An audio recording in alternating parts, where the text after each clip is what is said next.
Wilma Erskine, General Manager, Royal Portrush Golf Club. A Rory McIlroy story doing the rounds in golf not only speaks volumes for the multimillionaire four-times major winner, it is also a testament to the standing in the game of the estimable General Manager of Royal Portrush Golf Club, Wilma Erskine, as she strives to make ready for the hugely anticipated return of the Open Championship to these shores in 2019. In the locker room tale, Rory has just returned home from one of his major triumphs and fancies around at Royal Portrush.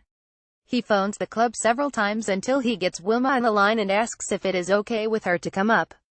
"Royal Portrush, you're an honorary member, Rory, of course you can play," Wilma tells him. "It's just that you always said to phone ahead if I wanted a game," he replies. "Yes, Rory, but that was when you were 12. It's an amusing yarn, but one that also tells a tale of regard and respect that augurs well for the club's hosting of the biggest sporting event this island will ever see.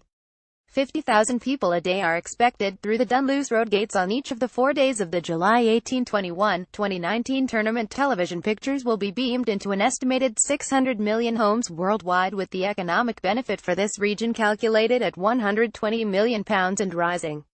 It is Wilma's job to ensure Royal Portrush is ready to welcome the world and a galaxy of golfing star names. So no pressure then. The responsibility would be enough to keep the most able organizer awake at night.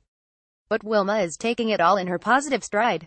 And that is no surprise to those who have watched her preside over the emergence of Royal Portrush as a global golfing destination in her 33 years at the helm. From struggling to attract visitors in troubled times, the famous Dunluce and Valley courses are now on the must-play list of golfers worldwide. Our own major winners, Rory, locally raised Graham McDowell, and Portrush-domiciled Darren Clarke, are global ambassadors at spreading the word, and recently the Queen and Prince Philip stopped by for lunch. They were very interested to hear about the Open, how we are building towards it and what it will mean, Wilma relates. The Queen also felt people should walk more and not use carts to get around golf courses. Ambassadors Rory McIlroy, Darren Clarke and Graham McDowell. The Open, as a topic of conversation, is something Wilma has become used to since last year's confirmation that many years of hard work and lobbying had finally paid off. Now an energetic 59, Wilma sees the delivery of the Open as a defining moment for club and country. "My other job," she calls it, a reminder that the day-to-day running of Royal Portrush means the Open cannot be all-consuming.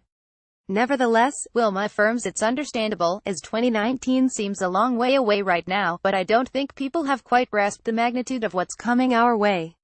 In terms of numbers and prestige, the Open at Royal Portrush will be on a scale unparalleled in this country. The sporting, social and economic benefits will be enormous, creating a legacy for generations to come. That is why we are working so hard here, not just at the club, but on all strands of the organization locally, to ensure we are ready and that it will be a success. We are here for the love of golf. The guarantee is in. The track record of this remarkable lady for getting things done. Even now, in more equitable times, it would be hard to comprehend a 26-year-old of any gender being entrusted with the keys to the kingdom at an institution as venerable as Royal Portrush. But back in the 1980s, when Wilma took charge, a lot of golf club thinking belonged more to the 60s and 70s. So it was a progressive move by Royal Portrush to break with convention and look to a young woman who admits to still learning the complex rules of golf at the time. Those who appointed her clearly understood she wasn't there to oversee matters of etiquette but to take the club forward as a viable entity. Even so, there were some who doubted she would last 6 months in a predominantly male environment of strong personalities and sometimes rigid ideas, particularly with regard to change. "To be honest, I wasn't sure myself that I would last 6 months, Wilma confides. "I'd previously worked at the Portadown and Masserine clubs, which were great, but Royal Portrush with its history, tradition and reputation worldwide was a daunting prospect at that age. But I rolled up my sleeves and got on with it, and I must have done something right, because 33 years later, I'm still here." It wasn't the career path the Ballymoney farmer's daughter had envisaged upon completing her hotel and catering business studies at Edinburgh and Bristol. Her first job back home was a temporary one at Belfast International Airport as a PA to a former Red Arrow pilot who spotted the vacancy he felt better suited her potential. It was an advert for secretary-manager at Portadown Golf Club, Wilma recalls. "I was sporty and into hockey and tennis and horse riding, but I'd never played a round of golf. But when you are young and naive, you think you can do anything. I landed the job and the first thing I did was buy a book to learn about golf. I was a complete novice with regard to the game, but when you think about it, running a golf club was very similar to my training in bar and restaurant administration. The image of golf clubs as places people go to play golf and drink gin is long out of date. We have to offer much more than that to survive in this day and age. Our visitors expect the complete package of golf, food, drink, hotel and entertainment, and we work to provide that. But delivering the Open Championship, last seen in Northern Ireland in 1951, requires expertise and thinking on a stratospheric scale. It's simply wasn't on the radar, not even as an impossible dream. When Wilma settled into her office at Royal Portrush as a difficult decade reached the halfway stage, again believing she could make a difference. The 80s were difficult times for everyone, but particularly in golf for clubs like Royal Portrush, recalls Wilma. We were in the middle of an economic downturn, and being a dual-member club, we suffered from cancellations as players who found they couldn't afford to belong to two clubs tended to opt for the one closest to home. The troubles were also ongoing, which meant overseas visitor numbers were virtually non-existent. Faced with a dwindling membership and relying on local societies for green fee revenues, the club looked to its unique selling points, location and a world-renowned links course as a means of transformation. Even then, they could not have envisaged an eventual prize of lotto winning odds and proportions in the form of the Open Championship, or could they? Wilma continues, the turning point was securing the 1993 Amateur Championship, here for the first time since 1960. It was deemed a great success by the Royal and Ancient, and things escalated from there. We started to move up the golf rankings, which meant more visitors, and then, in 1995, we were awarded the British Senior Open, which stayed for 5 years. The great Arnold Palmer came to play, and, in the final year, Brian Barnes won the event, watched by his father-in-law, the legendary Max Faulkner, who won the last Open at Royal Portrush in 1951. That was the start of the American visitors. A trickle became a flood. Suddenly ourselves and Royal County Down were featuring among the top 12 courses in the world in respected publications like Golf Digest and Golf Magazine. Playing our courses became seen as an experience. It is incredible to think a small country like ours can boast two world-class courses. It is like having two Manchester Uniteds here. The Royal Portrush success story did not happen overnight or by accident, though. As Wilma explains, you've got to keep attracting tournaments to secure your presence in the marketplace. So in 2007, we set up a subcommittee to plan for the future with the Irish Open as an eventual aspiration. Then we thought, why not aim as high as we can and set ourselves a target of bringing back the Open? An enormous amount of work, aided and abetted by a tide of goodwill towards the club and its ambitions, saw the dream realized, but that was only the start. Now Royal Portrush and its environs is preparing for the actuality. So many influential people weighed in behind the bid, Wilma cannot name-check them all in a single conversation.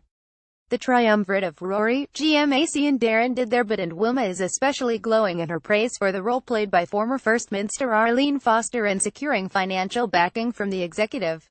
Arlene did the deal in 15 minutes, reveals Wilma. She has a big understanding of golf and its tourism benefits, and quickly realized the potential for the economy in the worldwide media coverage the Open will generate. For example, it has been estimated that the average tourist coming here spends between £40 and £50 a day. A golf tourist will spend £600 a day on green fees, food, drink and accommodation. Portrush's hosting of the 2012 Irish Open was another major factor, swaying the Open decision-makers, with unsurpassed record crowds. A gripe among local traders at the time was that not many golf fans made their way into the town and its businesses. To this, Wilma contends, you don't go to Windsor Park and nip out at halftime to shop on the Lisburn Road. There is a bigger picture in the future benefits the Open will bring to this area in terms of tourism and more people wanting to play the course. We have fully engaged with the townspeople, and the feeling is they have fully bought into the Open and what it will mean going forward. There is also huge excitement among our own members at the part the club is playing in staging something as big as this for Northern Ireland. TransLink, the PSNI and local hoteliers, for whom the event will be a bonanza, are now meeting regularly to ensure all runs smoothly for the biggest visitor influx the North Coast will have ever seen.